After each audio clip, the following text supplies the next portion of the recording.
ইনকিলাব মঞ্চের মুখপাত্র শরীফ ওসমান হাদির দাফন সম্পন্ন হয়েছে।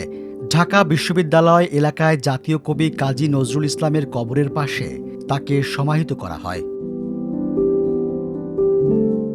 বিপ্লবী শরীফ ওসমান হাদি, যার কণ্ঠে ছিল প্রতিবাদের আগুন, চোখে ছিল অন্যায়ের বিরুদ্ধে অদম্য সাহস, অথচ তিনি আজ অনন্ত লোকের যাত্রী।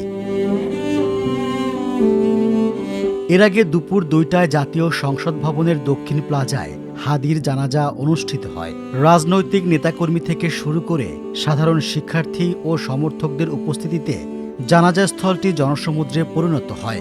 এরপর তার মরদেহ অ্যাম্বুলেন্সে করে ঢাকা বিশ্ববিদ্যালয়ে নিয়ে আসা হয়। 3:50 দাফন সম্পন্ন হয়। এ সময় স্বজন ও শুভাকাঙ্ক্ষীরা অশ্রু সজল চোখে তাকে শেষ বিদায় জানান। ব্যাপক জনসমাগম হওয়ায় অনেকে কবরস্থানের বাইরে থেকে দোয়া ও মোনাজাতে অংশ নেন।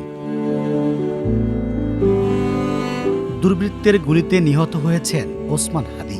ঘটনার সূত্রপাত গত 12 ডিসেম্বর। ওই দিন দুপুরে ঢাকার পুরানা পল্টনের বক্স কালভার্ট রোডে দুর্বৃত্তের গুলিতে মাথায় গুরুতর আঘাত পান হাদি। তাৎক্ষণিকভাবে তাকে ঢাকা মেডিকেল কলেজ হাসপাতালে নেওয়া হয়।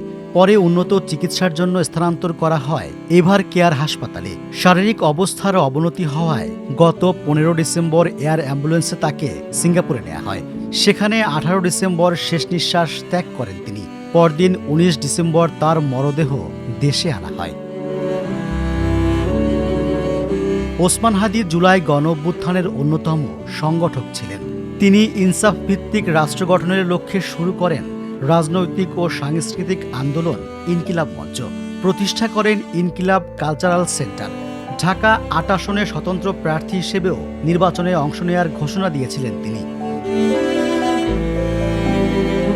শরীফ ওসমান হাদির অকাল মৃত্যুতে শোকের ছায়া নেমে এসেছে ছাত্র জনতার মধ্যে। যারা তাকে কাছ থেকে দেখেছেন তাদের কাছে তিনি ছিলেন এক আপোষহীন কণ্ঠস্বর।